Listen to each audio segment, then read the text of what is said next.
Hello everyone, welcome back to शॉनॉलेज banks YouTube channel. स्वागत है आपका एक बार फिर से शॉनॉलेज बैंक के यूट्यूब चैनल पर। इस वीडियो सेशन में हम लोग मॉडर्न हिस्ट्री, ठीक है, मॉडर्न हिस्ट्री के एमसीक्यूज देखेंगे 1857 से लेके, ठीक है, 1947 तक कंप्लीट हिस्ट्री आज हम लोग डिस्कस करने वाले हैं थ्रू एमसीक्यूज। ठीक है, कोई भी ऐसा टॉपिक नहीं है जो आपके प्रीवियस ईयर एग्जाम में आया हो और इस वीडियो में कंप्लीट कवर ना हो। सभी टॉपिक्स आपको कवर करवाए जाएंगे। मोर देन 25 प्लस क्वेश्चन हैं, जिसमें आपके 25 × 4 कर लो, 100 टॉपिक्स हो गए। हर एक ऑप्शन को मैं आपको यहाँ पे एलोबरेट करके डिस्कस करके समझाने वाला हूँ। अगर आपने हिस्ट्री नहीं पढ़ी हुई है, बिल्कुल टच भी नहीं किया है, तो आप इस वीडियो सेशन को लास्ट तक देखिएगा तो आपको खुद ही फील हो जाएगा 70 to 80% आपका सिलेबस इसी वीडियो में से यहाँ पे मैंने आपको कवर करवा देना है। ठीक है, और हाँ, आपका ये जो प्रोटेस्ट चल रहा है अभी सुप्रीम कोर्ट तक चली गई है बात जेकेएसबी और एपटेक की, आप लोगों ने रुकना नहीं है, तैयारी नहीं रोकनी है। आज नहीं तो 2 महीने बाद, 2 महीने नहीं 3 महीने बाद, ठीक है, कभी ना कभी तो एग्ज़ाम होना है, तो इसीलिए प्रैक्टिस अपनी जारी रखनी है। चलिए शुरू करते हैं with question 1। Where was the all India Khilafat conference held? ठीक है, ऑल इंडिया खिलाफत कॉन्फ्रेंस जो है वो हेल्ड कहाँ हुई थी? अब ये जानने से पहले आपको पता होना चाहिए खिलाफत कॉन्फ्रेंस थी क्या और किस लिए हुई थी।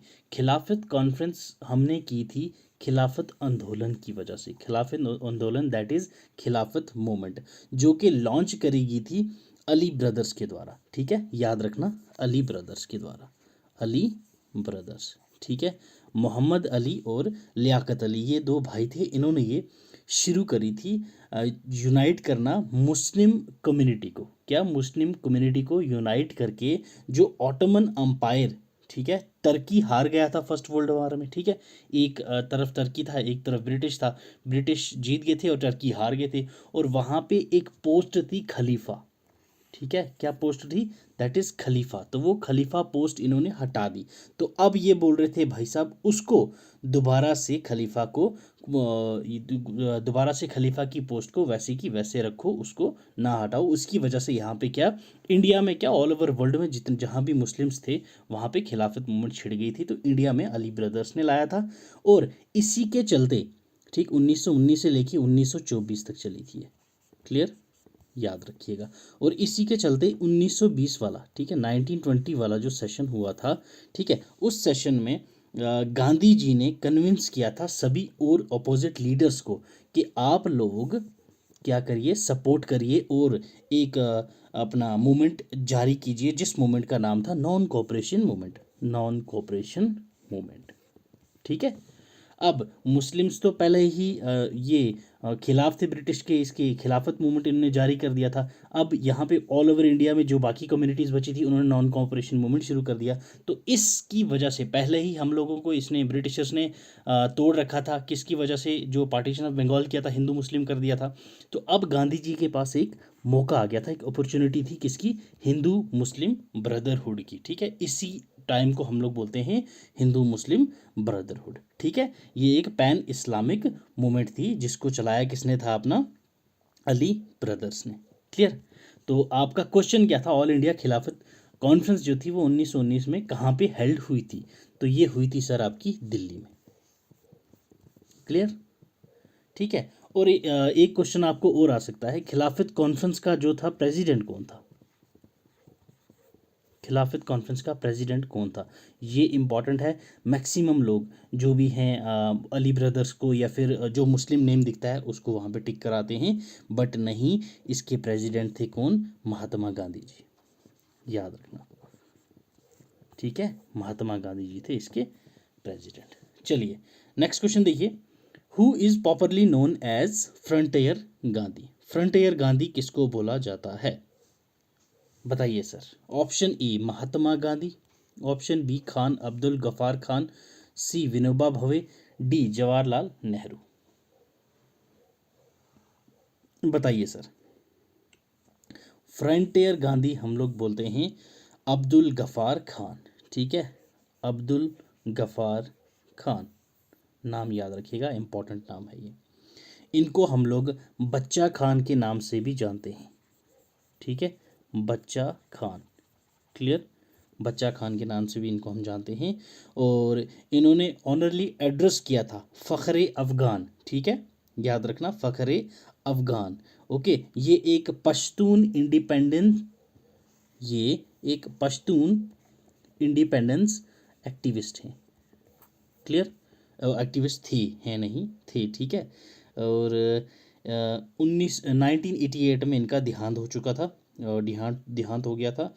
और इसके बाद इनके बारे में और इम्पोर्टेंट क्या है आपके पास, बस यही है। अब बाकी जो लीडर्स हैं वन बाय वन उनके बारे में भी देख लेते हैं। महात्मा गांधी, ठीक है, गांधी जी इंडिया में कब आए थे सर? 9 जनवरी 1915।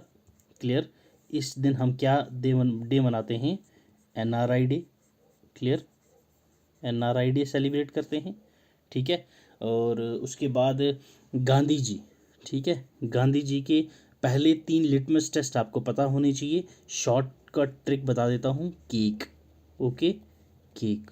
बाकी आपको गांधी एरा के ऊपर एक वीडियो मिल जाएगी चैनल पे, Gandhian era by Shah knowledge bank, यहाँ वहाँ पे सर्च मारोगे तो आपको आ जाएगा, वहाँ पे पूरी डिटेल मैंने करवा रखी है। केक, Champaran Satyagraha 1917, Ahmedabad mill strike 1918, okay, Kheda Satyagraha 1918।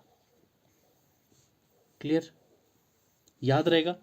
ये 3 इनके लिटमस टेस्ट थे जो इन्होंने स्टार्टिंग में करे थे। क्लियर, चलिए नेक्स्ट वन देखिए, विनोबा भावे। विनोबा भावे, विनोबा भावे जी कौन थे सर? पहली चीज़ तो आपको पता होना चाहिए, ये महाराष्ट्र के थे, ठीक है। कहाँ के थे? महाराष्ट्र के। इन्होंने अपना सत्याग्रह शुरू करा था, वो भी महाराष्ट्र में करा था, याद रखना ये भी 1940 में। कहाँ, कब सर? 1940 में महाराष्ट्र में इन्होंने शुरू करा था, ठीक है। और इनको हम लोग आचार्य भी बोलते हैं, याद रखना है ये सब, ठीक है। ये एक नॉन वायलेंस एक्टिविस्ट थे, non violence activist plus social reformer थे, स्पिरिचुअल टीचर थे, ठीक है। और ये गांधी जी के फॉलोअर थे, महात्मा गांधी जी के फॉलोअर थे, ठीक है। इनको रमन मैगसेसे से अवार्ड भी मिल चुका है। क्लियर, याद रखना ये इंपॉर्टेंट है। 1958, एक बार डेट चेक कर लेना, मुझे लग रहा है यही है, 1958 में इनको रमन मैगसेसे से अवार्ड भी मिल चुका है। और इनको 1983 में, ठीक है, 1983 में भारत रत्न अवार्ड भी मिल चुका है। क्लियर, याद रहेगा। तो ये था about Vinoba Bhave ji. Next one is Jawaharlal Nehru. Jawaharlal Nehru ji के बारे में क्या ज़रूरी बात आपको जो याद रखनी है, इनको 11 बार नॉमिनेट किया गया था, ये फैक्ट आपको शायद ही पता हो। 11 टाइम्स नॉमिनेटेड थे ये, किसके लिए सर? नोबेल प्राइज़ के लिए। क्लियर, नोबेल प्राइज़, ठीक है, मोस्टली पीस के लिए होते थे ये, ठीक है, 1950 से और 1955 के दरमियान, ठीक है। और 14 ऑफ नवंबर इनका बर्थ एनिवर्सरी होती है। इस दिन हम लोग चिल्ड्रंस डे भी मनाते हैं। Clear, children's day. Clear, children's day भी हम इस दिन मनाते हैं। और बच्चों के बीच इनको चाचा नेहरू कहा जाता था, ठीक है, चाचा नेहरू। और इन्होंने 4 एसेसिनेशंस को सरवाइव किया था, याद रखना ये भी आपने। क्लियर, 4 एसेसिनेशन को इन्होंने सरवाइव किया था। कब कब हुई थी इन पे एसेसिनेशन? 1947 में, 1955 में, ओके, नेक्स्ट 1956 में, देन 1961 में। ये 4 एसेसिनेशन इन्होंने सरवाइव करी थी।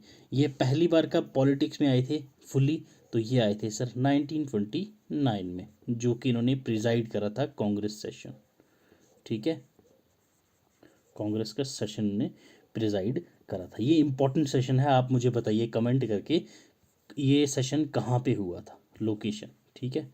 1921 का जो सेशन हुआ था वो कहाँ हुआ था, लोकेशन आप मुझे कमेंट करके बताइए, बहुत ज़्यादा इंपॉर्टेंट सेशन है वो, ठीक है। चलिए, ये हमने देख लिया सर, ठीक है। First victim of the British policy of subsidiary alliance, ठीक है। पहली चीज़ तो आपको पता होनी चाहिए सर, सब्सिडियरी अलायंस है क्या चीज़, ठीक है। उसके बाद बताएंगे ना कि भाई साहब पहला विक्टिम कौन बना था सब्सिडियरी अलायंस का। सब्सिडियरी अलायंस लाई किसने थी सर? ये सब्सिडियरी अलायंस लाई थी सर आर वेलेस्ली। किसने? R Wellesley. ठीक है, आर वेलेस्ली ने लाई थी। इसमें क्या था, सब्सिडियरी अलायंस जब ब्रिटिशर्स ने लाई, इनका एक ही मुद्दा था कि भाई साहब आप अपनी आर्मी नहीं रख सकते। ठीक है, इंडिपेंडेंट आर्मी नहीं रख सकते, इनको अलाउड ही नहीं था।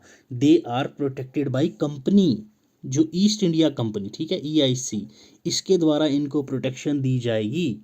और उसके बाद जो फोर्स ईस्ट इंडिया इनको देगी, उनको ये सैलरी भी देंगे, उनको ये खाना भी देंगे, ये सभी कुछ कौन देगा? जो ब्रिटिशर्स की आर्मी होगी वही। अब मैं आपको एग्जांपल देता हूँ यहाँ पे। ठीक है, मान लो अवध, ये अवध है, ठीक है, ये अवध की टेरिटरी है। अब अवध को पहले क्या था, अपनी आर्मी देनी पड़ती थी। ब्रिटिशर्स ने बोला भाई साहब तुम एक काम करो, तुम्हें तुम्हारी आर्मी रखने की ज़रूरत नहीं है, हम तुम्हें देंगे अपनी आर्मी। तो हैदराबाद वालों ने ये सुनते ही खुश हो गए, भाई ये तो आप हमें तो अपनी आर्मी दे रहे हैं। अब भाई इनको क्या, ये लो भाई, ये आर्मी लगा दी हैदराबाद के बाहर। ठीक है, हैदराबाद के बाहर क्या ब्रिटिशर्स ने आर्मी लगा दी कि हम तुम्हें प्रोटेक्शन देंगे। ठीक है, अब ये लगाने के बाद इसने बोला भाई साहब इनको सैलरी भी तुम दोगे, ठीक है, इनका और बाकी फूड एंड एक्सपेंसेस वगैरह भी तुम दोगे। तो हैदराबाद ने बोला चलो भाई अब क्या करें, मजबूरी है, तुम बोल रहे हो ज़बरदस्ती तो करना पड़ेगा। अब लास्ट पॉइंट जो इन्होंने बोला, अगर ये अलायंस, ठीक है, अलायंस में कोई भी फेल हो गया, ठीक है, तो उसका एरिया जो है वो हम अपने अंडर कर लेंगे। समझ आई? ठीक है, सब्सिडियरी अलायंस क्या था कि भाई साहब उन्होंने बोला आपको पहली चीज़ तो इंडिपेंडेंट आर्मी रखनी अलाउड नहीं है। ठीक है, प्रोटेक्शन आपको हम देंगे, that is east India company देगी। अगर आप उस ईस्ट इंडिया कंपनी के बातों पे खरे नहीं उतरे तो आपकी जो टेरिटरी है वो हमारे अंडर आ जाएगी। ठीक है, तो ये पहला विक्टिम कौन था, फर्स्ट विक्टिम कौन था जिसकी मैंने आपको एग्जाम्पल दी है, दैट इज़ हैदराबाद। ठीक है, पहला विक्टिम कौन था, दैट इज़ हैदराबाद। उसके बाद कौन बना नेक्स्ट बना इनका मैसूर। ठीक है, दूसरा मैसूर। तीसरा था आपके पास तंजौर। ठीक है, तंजौर। फोर्थ वन था आपके पास अवध। ठीक है, नेक्स्ट आपके पास थे मराठास, उसके बाद सिंधिया, उसके बाद गायकवाड़। ये सारे सीक्वेंस में इनके विक्टिम बनते चले गए। क्लियर? एक था सब्सिडियरी अलायंस, एक था आपके पास डॉक्ट्राइन ऑफ लैप्स। तो चलिए नेक्स्ट, अच्छा चलो डॉक्ट्राइन ऑफ लैप्स पे ही नेक्स्ट क्वेश्चन आ गया आपका। The first victim of policy doctrine of lapse. ठीक है, आई होप सो आपको सब्सिडियरी लाइन्स अच्छे से समझ आई होगी। Next one is doctrine of lapse. Doctrine of lapse क्या चीज़ थी सर? अब ये भी जान लेते हैं पहले, फिर उसके बाद विक्टिम का पता करेंगे। इसको लाया किसने था सर? तो ये लाया था डलहौजी। किसने? ये आपको दिख रहा होगा बंदा, डलहौजी। ठीक है, डलहौजी ने लाया था सर, मान लिया चलो। अब इसमें क्या था डॉक्ट्राइन ऑफ लैप्स में कि भाई साहब जो भी किंग, मतलब कि जिस भी टेरिटरी का राजा होगा, उसका अगर नेचुरल हेयर मतलब कि उसका अपना बेटा अगर नहीं होगा, उस राजे का अगर अपना बेटा नहीं होगा, तो वो टेरिटरी ब्रिटिश इंडिया के अंदर आ जाएगी, उसको भी एनेक्स्ट कर दिया जाएगा। ठीक है, अब ये तो अजीब ही बात हुई, कोई राजा हो जिस बेचारे का शादी करने का मन नहीं है, अब तो शादी करनी है, अडॉप्टेड भी नहीं होना चाहिए, नेचुरल हेयर होगा तो ठीक है, वो हेरिडिटरी चलती रहेगी, जो भी सल्तनत होगी, जो भी राज्य होगा चलता रहेगा। अगर नहीं होगा नेचुरल हेयर तो वो टेरिटरी भी ईस्ट इंडिया कंपनी के अंडर एनेक्स्ट हो जाएगी। तो इसका पहला विक्टिम कौन था सर? तो पहला विक्टिम था इसका सतारा। ठीक है, दूसरा था नागपुर, देन थी झांसी, देन संबलपुर, उसके बाद उदयपुर, उसके बाद ऐतपुर, उसके बाद बागात। ठीक है, तो ये सारे थे विक्टिम्स डॉक्ट्राइन ऑफ लैप्स के। ठीक है, डॉक्ट्राइन ऑफ लैप्स किसने लाया था? डलहौजी ने लाया था। क्लियर? चलिए, in which act yearly ₹1 lakh was allocated for the education of Indians. अब यहाँ पे सर आपको बैकग्राउंड मतलब हिस्ट्री आपको पता होनी चाहिए, यहाँ पे ये बैकग्राउंड की एक्ट्स वगैरह आपने पढ़े होंगे तो आप इजीली इसका आंसर कर देंगे। ये किस एक्ट में कहा गया था कि भाई साहब 1 लाख रुपया एलोकेट किया जाएगा साल का एजुकेशन ऑफ इंडियंस की एजुकेशन पे 1 लाख रुपया, उस टाइम बहुत बड़ी बात थी। तो ये किस साल की बात कर रहे हैं? तो सर ये था charter act 1833। One by one सारे डिस्कस करेंगे हम लोग। पहले देख लेते हैं क्या चार्टर एक्ट 1833। ठीक है, इसमें क्या था, ट्रेड मोनोपली हो गई थी एक तो ईस्ट इंडिया कंपनी को। ठीक है, उसके ट्रेड मोनोपली जो थी उसको एबॉलिश कर दिया था। ठीक है, ट्रेड मोनोपली जो थी उसको एबॉलिश कर दिया था, एक्सेप्ट चाय का चाइना के साथ, टी एक्सेप्ट टी का जो ट्रेड था वो चाइना के साथ कर सकते थे, बाकी एबॉलिश कर दिया था। ठीक है, और इसमें क्या था, और वेस्टर्न एजुकेशन को स्प्रेड कर दिया था ब्रिटिश टेरिटरीज में जितनी भी इंडिया में थी। क्या किया था, वेस्टर्न एजुकेशन, वेस्टर्न एजुकेशन में जितनी भी ब्रिटिश एक्वायर्ड टेरिटरीज थी वहाँ पे वेस्टर्न एजुकेशन को अलॉट कर दिया था।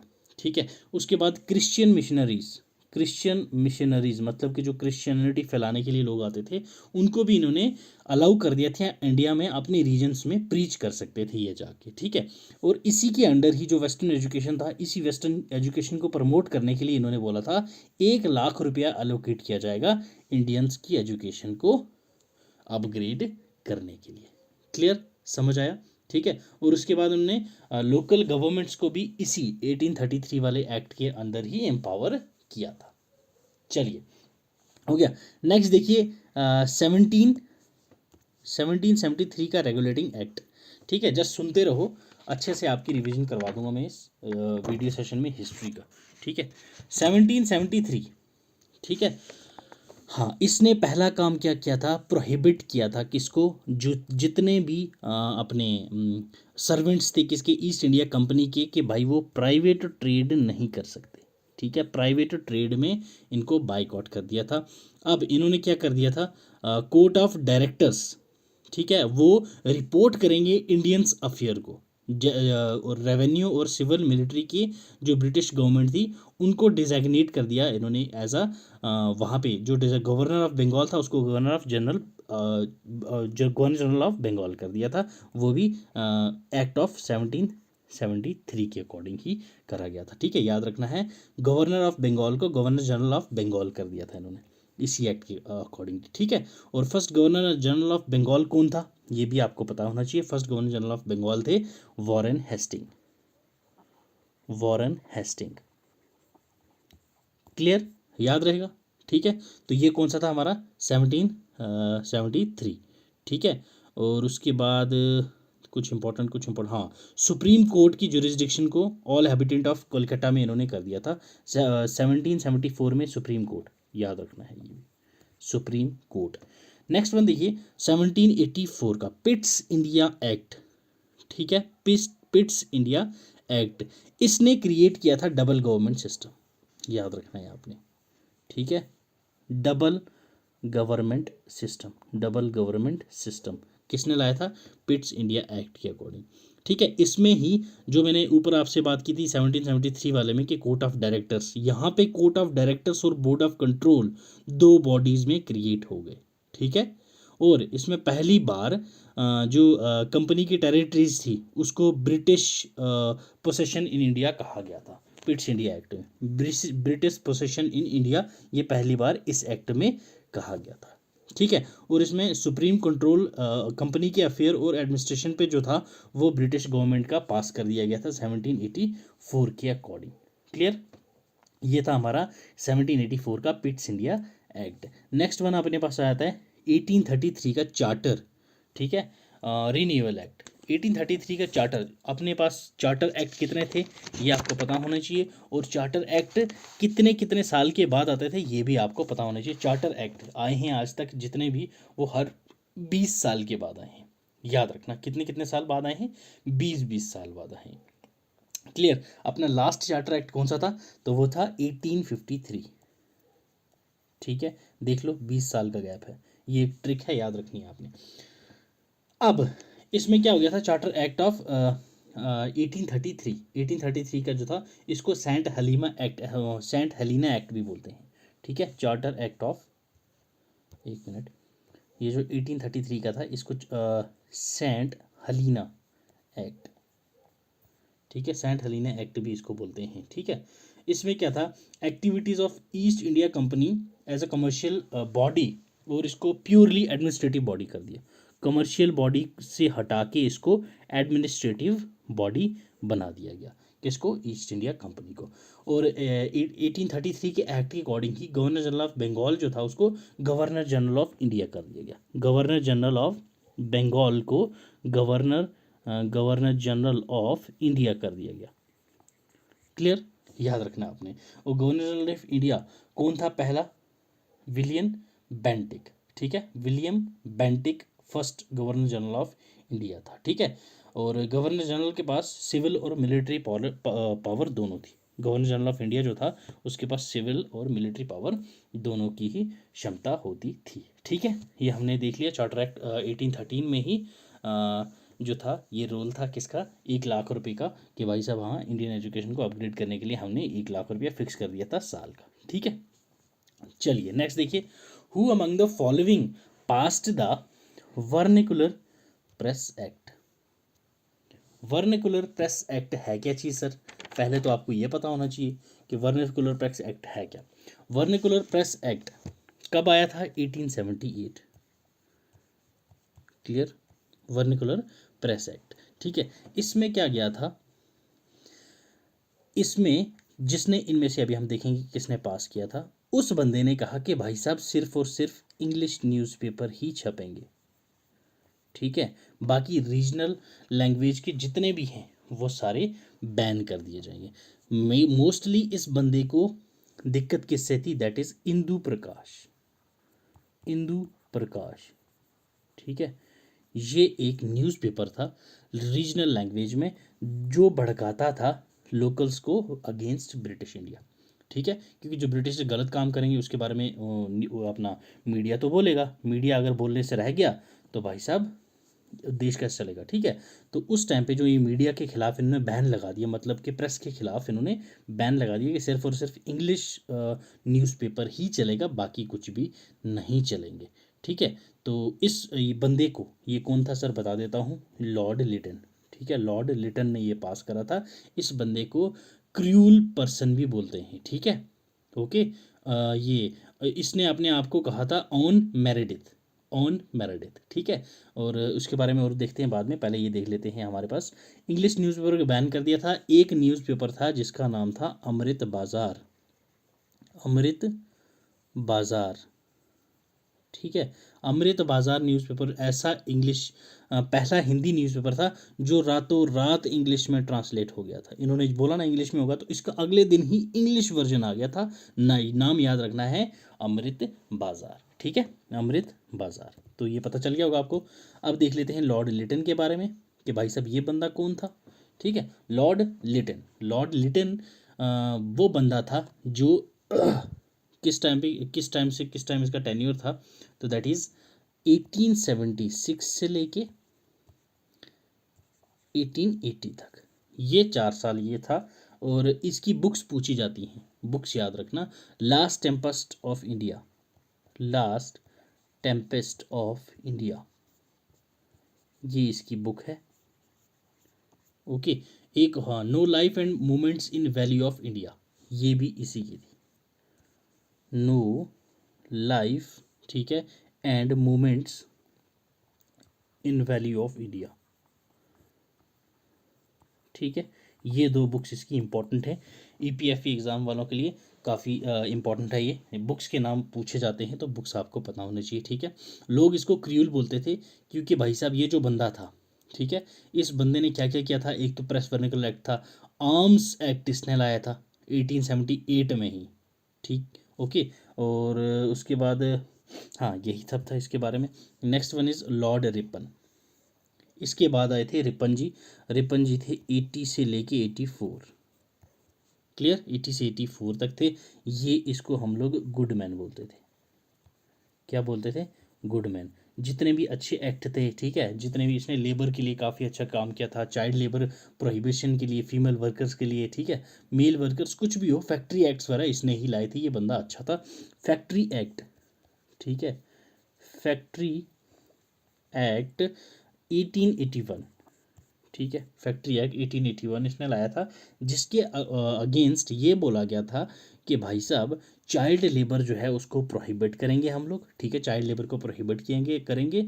और फीमेल वर्कर्स जो हैं एक दिन में 8 घंटे से ऊपर इससे काम नहीं करवा सकते आप।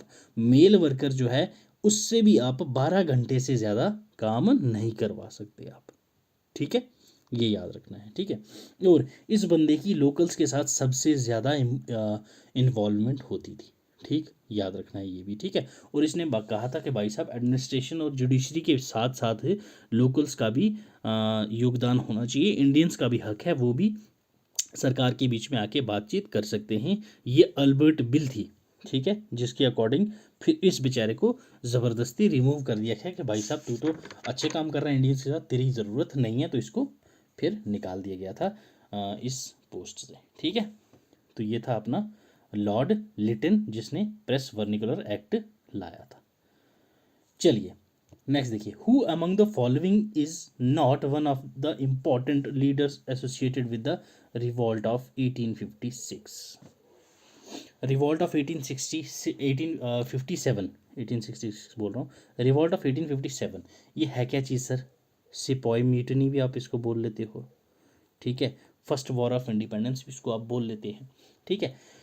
ये क्या था, ठीक है, इंडियंस ने एक प्लान करा कि भाई साहब हम लोग अटैक करेंगे, ठीक है, ब्रिटिशर्स पे, और इनको ख़त्म कर देंगे, खात्मा कर देंगे इनका इस टाइम पे, ठीक है। और इसी के बाद 1858 में, ठीक है, क्राउन रूल अपने यहाँ पे आ गया था, जो कि सीधा क्वीन एलिजाबेथ है वही आके यहाँ पे रूल करेगी। कौन सा एक्ट था ये? दैट इज़ 1958 का क्राउन रूल, ओके। 1958 से लेके 1947 तक क्राउन रूल हम लोग बोलते हैं, ठीक है, याद रखना ये, ठीक है। इनमें से इनमें से कौन है जो लीडर एसोसिएटेड नहीं था इस रिवॉल्ट के साथ? रानी लक्ष्मीबाई जी बिल्कुल थे ये, बेगम हजरत महल बिल्कुल थे ये, तात्या टोपे बिल्कुल थे ये, अमीर चंद बिल्कुल, yes sir, Amir Chand is the answer, D option correct है, ये इसमें नहीं थे इसके member, Amir Chand is the correct answer. Rani Lakshmibai Jhansi से थे, ठीक है, लिंक थे।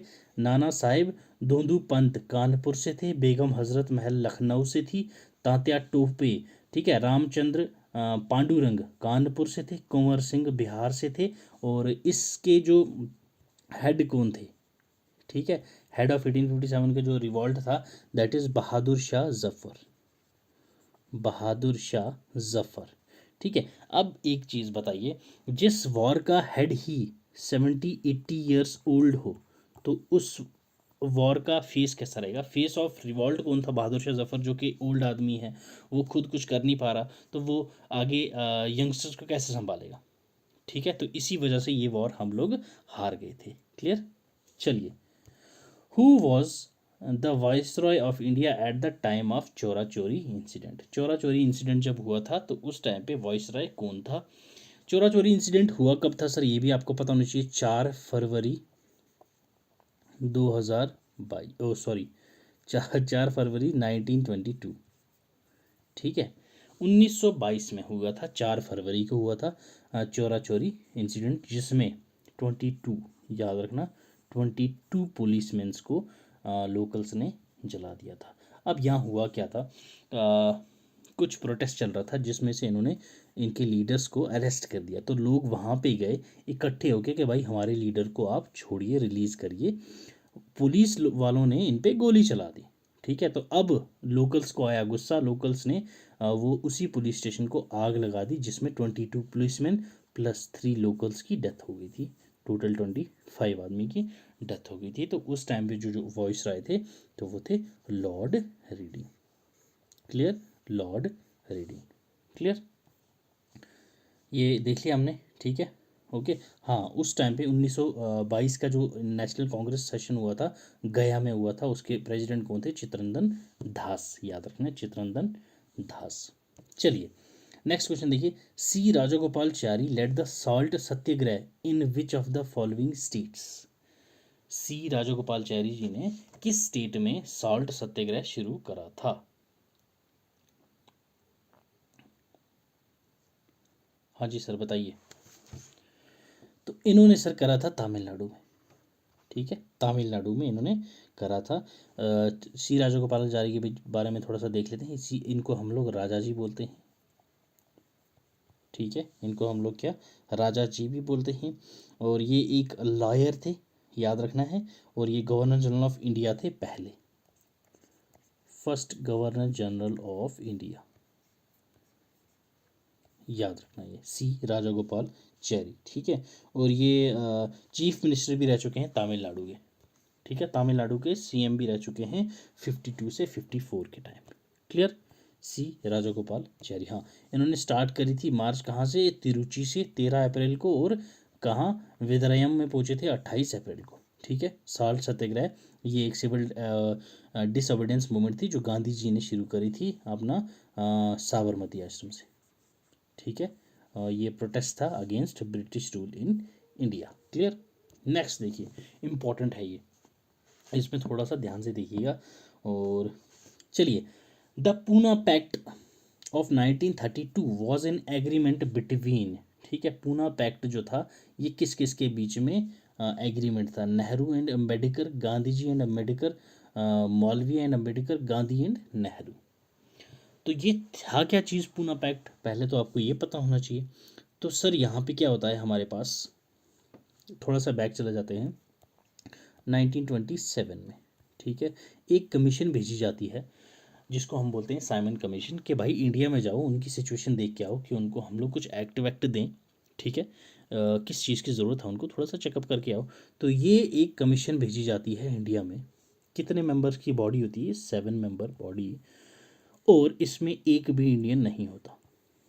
क्या, एक भी इंडियन नहीं, 7 मेंबर बॉडी है और कमीशन भेजी जा रही है हमारे ही काम के लिए, और हमारा ही कोई बंदा नहीं है बीच में, ऐसे कैसे कमीशन बना लेंगे भाई ये, ठीक है। तो इसको बंदों ने किया, भाई हमें नहीं चाहिए, चलो निकलो तुम घर जाओ अपने, गो बैक साइमन, साइमन जी आप चलिए वापस, हम अपना काम यहाँ पे ठीक कर लेंगे, अब हमें आता है कैसे करना है, ठीक है।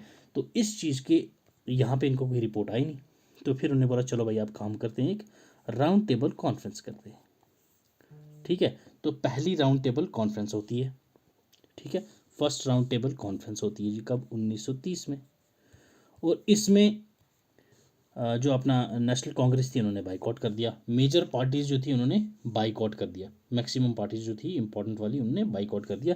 और यहाँ पे कौन जाते हैं सर, डॉक्टर अंबेडकर जी, इन्होंने यहाँ पे पीएम से डिमांड कर दी स्पेशल, क्या कर दिया सर, डिप्रेस्ड क्लासेस के लिए स्पेशल इलेक्टोरेट, स्पेशल इलेक्टोरेट कर दी उन्होंने डिमांड, कब कर दी उन्होंने, फर्स्ट राउंड टेबल जो कि हुई है 1930 में, ठीक है।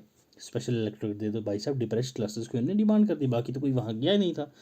तो इसको इन्होंने पास कर दिया 1932 में, 1932 में ही जब सेकंड राउंड टेबल कॉन्फ्रेंस होती है उसमें इसको पास कर दिया जाता है।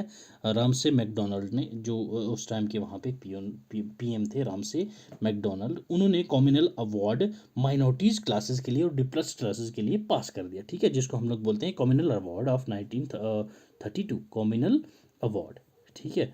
अब ये चीज़ गांधी जी से देखी नहीं गई, गांधी जी ने बोला ये तो गलत चीज़ है भाई साहब।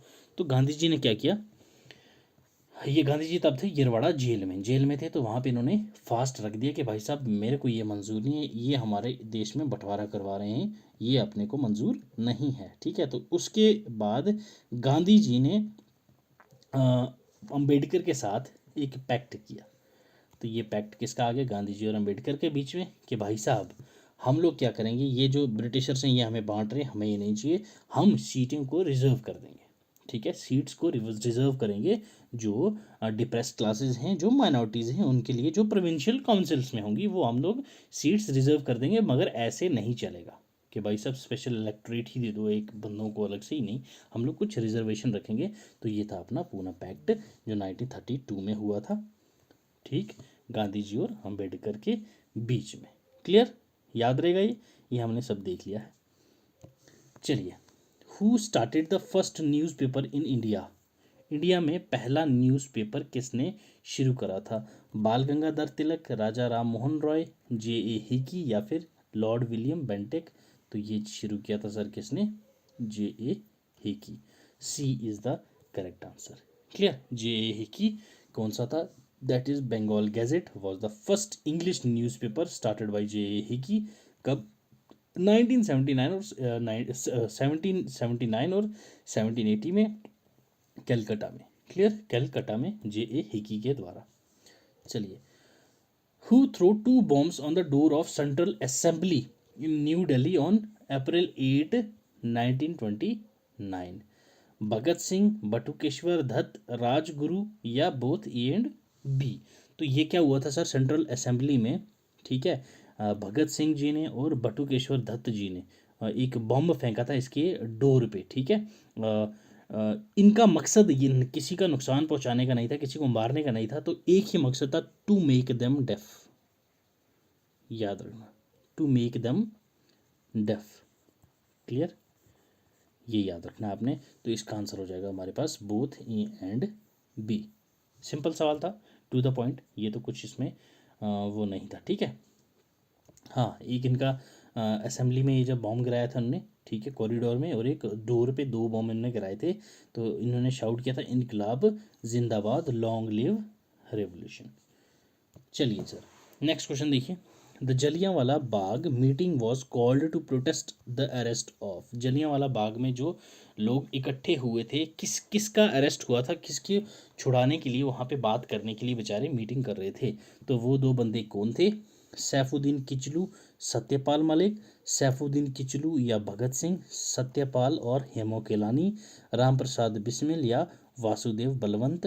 तो ये था सर सैफुद्दीन किचलू और सत्यपाल मलिक, ठीक है। जलियांवाला बाग हत्याकांड आप सबको पता ही है, 1919 में हुआ था ये, ठीक है, 1919। डेट अगर याद पूछी जाए तो 13 अप्रैल 1919 में हुआ था, क्लियर। चलिए, सैफुद्दीन किचलू और सत्यपाल मलिक, मीटिंग इनके लिए हुई थी, और उसके बाद ये मैसेकर आपको पता ही है कितना भयानक था और कितना डरावना था, ठीक है। फिर वो डायर जी को अपना उधम सिंह जी ने जाके मारा था, clear. Who was the governor general of Bengal when the permanent settlement was introduce there in 1973? 1973 में परमानेंट सेटलमेंट जो था, ये जब हुआ था, तो जिसको हम लोग परमानेंट सेटलमेंट को हम लोग जमींदारी सिस्टम भी बोलते हैं, याद रखना है आपने, zamindari system, zamindari system, clear. Mahalwari system, ryotwari system और जमींदारी सिस्टम, इसमें क्या था, जो जमींदार होते थे उनको रिकग्नाइज किया था as a owner of land, as a owner of land, clear. तो ये था हमारा परमानेंट सेटलमेंट एक्ट। तो उस टाइम पे सर कौन था हमारे पास? That is Lord Cornwallis. ये पहली बार इंट्रोड्यूस हुआ था बंगाल में, ठीक है, उसके बाद बिहार में, उसके बाद उड़ीसा में, उसके बाद some parts of northern Karnataka में, याद रखना है आपने, ठीक है। बंगाल, बिहार, लेटर, उसके बाद कर्नाटका, ठीक है, फिर मद्रास, फिर Varanasi. Zamindari system also known this system that is permanent settlement system is also known as zamindari system, ठीक है। और इसको हाँ, लॉर्ड कॉर्नवालिस को हम लोग फादर ऑफ सिविल सर्विसेज भी बोलते हैं, क्लियर, याद रखना है आपने।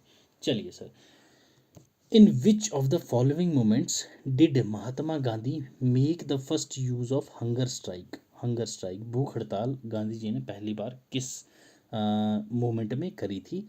तो अहमदाबाद स्ट्राइक, रोलत सत्याग्रह, नॉन कोऑपरेशन मूवमेंट या बरदोली सत्याग्रह? तो ये था सर अहमदाबाद सत्याग्रह, ठीक है, केक सेकंड वाला, ठीक है, चंपारण के बाद केक, तो ये आपको पता ही है, बाकी इसमें कुछ डिटेल में बताने की ज़रूरत नहीं है। अहमदाबाद स्ट्राइक दैट इज़ 1918 में, अहमदाबाद स्ट्राइक में गांधी जी जो थे, इन्होंने पहली बार हंगर स्ट्राइक रखी थी। इनका वेपन थे, इनके 2 वेपन होते थे, या तो हंगर स्ट्राइक, हंगर स्ट्राइक और सत्याग्रह, सच बोलना, सत्याग्रह और नॉन वायलेंस और हंगर स्ट्राइक, ठीक है, ये याद रखना। ये थे क्या, अहमदाबाद स्ट्राइक हुई क्यों थी सर, अहमदाबाद मिल स्ट्राइक?